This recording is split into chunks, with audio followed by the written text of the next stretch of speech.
Untuk membahas perkembangan kasus ini sudah bergabung bersama kami peneliti Pusat Kajian Anti Korupsi Indonesia atau PUKAT Universitas Gadjah Mada Zainur Rohman dan juga Jubir KPK Budi Prasetyo. Selamat pagi Mas Zainur Rohman dan juga Mas Budi. Selamat pagi, Mas. Selamat pagi. Oke, saya akan ke Mas Budi terlebih dahulu. Jadi Mas Budi, sorotan publik saat ini adalah kenapa sekarang, Mas? Kenapa tidak 4 tahun yang lalu? Baik, selamat pagi teman-teman, Mas Zainur. Perlu kami tegaskan mengenai pemeriksaan saksi pada hari Senin kemarin tanggal 10 Juni bahwa itu bukan sebuah peristiwa yang ujuk-ujuk, bukan sebuah peristiwa yang tiba-tiba. Artinya ada yang melatari proses tersebut di mana KPK melalui tim penyidik juga sudah melakukan rangkaian pemeriksaan terhadap 3 saksi lainnya yang itu dilakukan sebelum pemeriksaan pada hari Senin kemarin. Dan perlu kami sampaikan juga bahwa perkara ini berangkat dari kegiatan tangkap tangan pada Januari 2020, di mana KPK kemudian dalam perkara itu menetapkan 4 orang sebagai tersangka dan salah satu dari tersangka tersebut sampai dengan hari ini masih berstatus sebagai DPO. Artinya KPK juga punya kebutuhan untuk mencari DPO tersangka HM tersebut. Sehingga dalam proses pemeriksaan terhadap para saksi dimaksud tentunya adalah salah satunya untuk mencari, mengungkap dan mendalami informasi dan keterangan. Salah satunya adalah untuk menemukan keberadaan dari DPO tersangka HM. Demikian, Mas. Baik, Mas Budi, jadi benar KPK bisa menangkap dalam waktu seminggu? Jadi apa yang disampaikan pimpinan KPK pada hari kemarin secara utuh adalah itu sebuah harapan. Tentu kita semua juga berharap bahwa proses-proses penegakan hukum pemberantasan korupsi dapat dilakukan secara cepat dan efektif, tentu dengan tetap sesuai dengan mekanisme dan prosedurnya. Termasuk ketika kemarin kemudian ramai diperbincangkan mengenai penyitaan barang bukti begitu. Kami juga pastikan bahwa proses penyitaan tersebut penyidik sudah dilengkapi dengan surat perintah penyitaan. Oke. Mas Budi, ketika seorang wakil ketua KPK menyatakan bahwa dalam waktu seminggu ini bisa ditangkap, apakah ini tidak mengganggu proses pengejaran, Mas? Bisa saja Harun Masiku kemudian tahu dan akhirnya kabur lagi begitu. Ya, pada fokusnya teman-teman penyidik masih terus mendalami dari serangkaian pemeriksaan ataupun analisis dari barang bukti yang telah dilakukan penyitaan.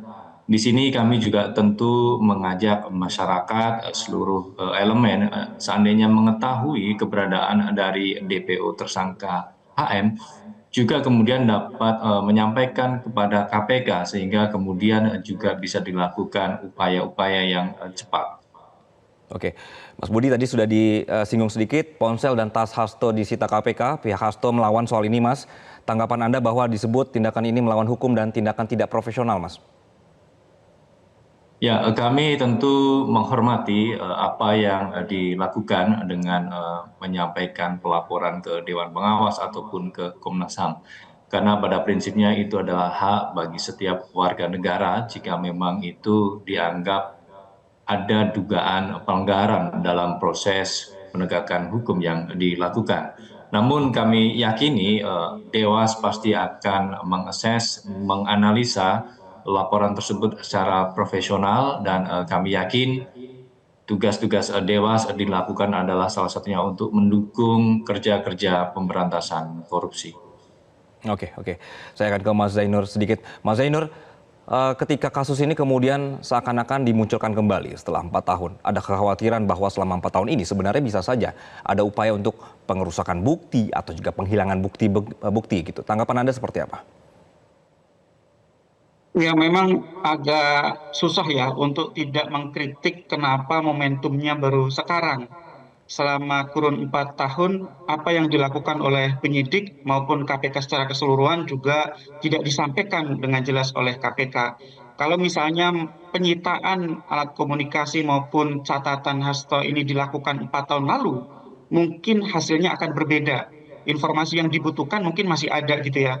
Kalau penyitaannya dilakukan sekarang, tentu siapapun yang diperiksa itu akan lebih mawas diri ketika datang dipanggil oleh penyidik. Tentu yang dibawa juga relatif biasanya sudah aman.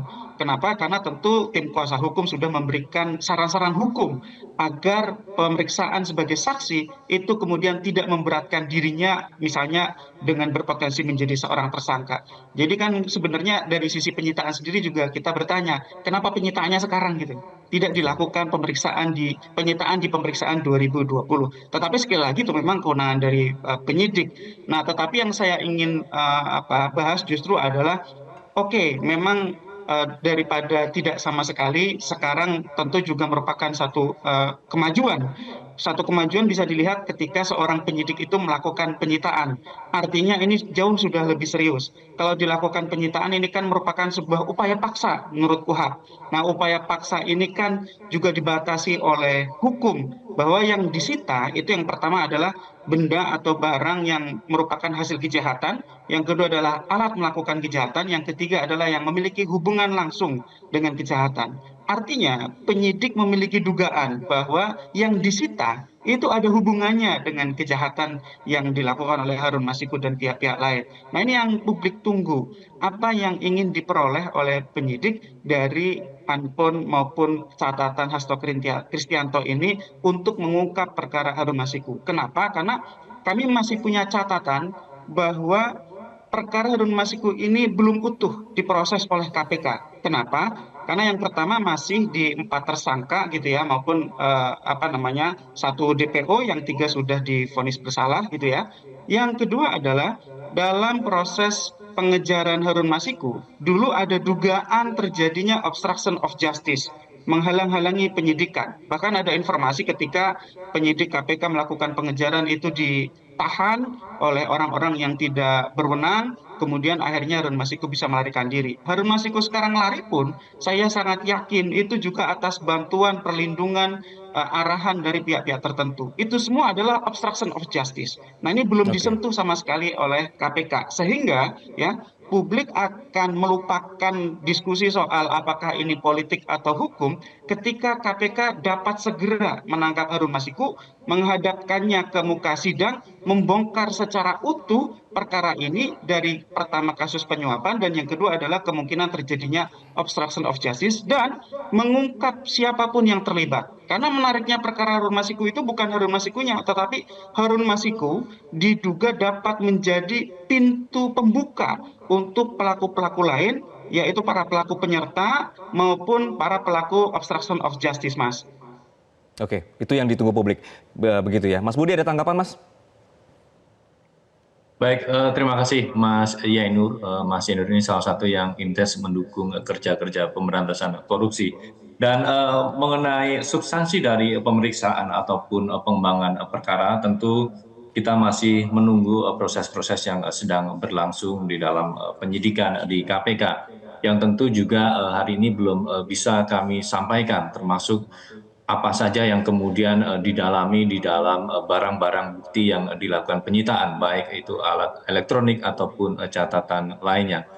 Namun tentu ini menjadi optimisme kami, artinya kerja-kerja terkait dengan perkara ini betul tadi disampaikan Mas Yainur memang belum selesai karena memang masih ada satu tersangka yang masih menjadi DPO, artinya KPK juga masih terus melakukan pencarian, di mana kami perlu garis bawahi kembali bahwa pencarian dari DPO HM ini juga tidak kemudian ujuk-ujuk dilakukan setelah 4 tahun ditetapkan tersangka ataupun ditetapkan DPO, tapi sepanjang 4 tahun tersebut KPK juga terus melakukan pencarian baik di dalam maupun di luar negeri. Nah, keseriusan KPK dalam melakukan pencarian tersebut juga dengan menggandeng berbagai aparat penegak hukum ataupun perangkat lainnya yang punya kewenangan dalam konteks untuk pencarian ataupun penangkapan dari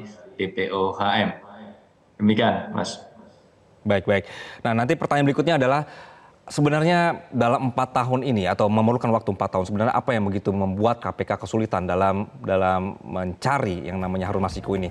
Tapi ditahan dulu, Mas Budi, Mas Zainur, dan juga pemirsa, kami akan lanjuti diskusi ini usai jeda. Kami lanjutkan diskusi di pagi hari ini, pemirsa, bersama dengan Mas Budi dan juga Mas Zainur.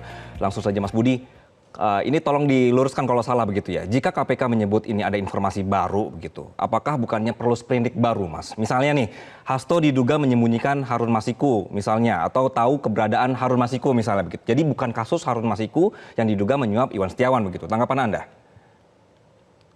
Baik, itu tentunya masih masuk ke dalam substansi dari pemeriksaan oleh teman-teman penyidik, sehingga secara detail belum bisa kami sampaikan. Namun penting juga kami sampaikan bahwa dalam proses penanganan perkara korupsi, khususnya di KPK, memang korupsi-korupsi yang ditangani adalah big fish, artinya memang korupsi ini menjadi salah satu extraordinary crime, sehingga tidak menutup kemungkinan selain kerugian yang ditimbulkan dari sebuah kejahatan korupsi itu besar, tapi juga korupsi tersebut kemudian juga bisa sangat memungkinkan menyangkut aktor-aktor yang punya sumber daya. Sehingga memang itulah yang menjadi tantangan dan dinamika dalam pemberantasan korupsi sebagai extraordinary crime. Sehingga tentu dalam pelaksanaan kerja-kerja pemberantasan korupsi, KPK sadar betul tidak hanya penting melakukan penindakan, tapi juga terus mendorong upaya-upaya perbaikan sistem tata kelola di berbagai kementerian, lembaga, dan juga pemerintah daerah. Sehingga potensi-potensi terjadinya korupsi itu kemudian bisa kita minimalisasi, bisa kita tutup celah-celahnya, termasuk bagaimana kemudian KPK juga gencar melakukan berbagai upaya pendekatan melalui pendidikan, melalui sosialisasi ataupun kampanye. Harapannya kemudian adalah masyarakat bisa menyadari dampak dan bahaya dari korupsi itu sendiri, sekaligus untuk menggandeng keterlibatan dari seluruh elemen masyarakat Mas Budi. untuk sama-sama sebagai jamaah anti korupsi.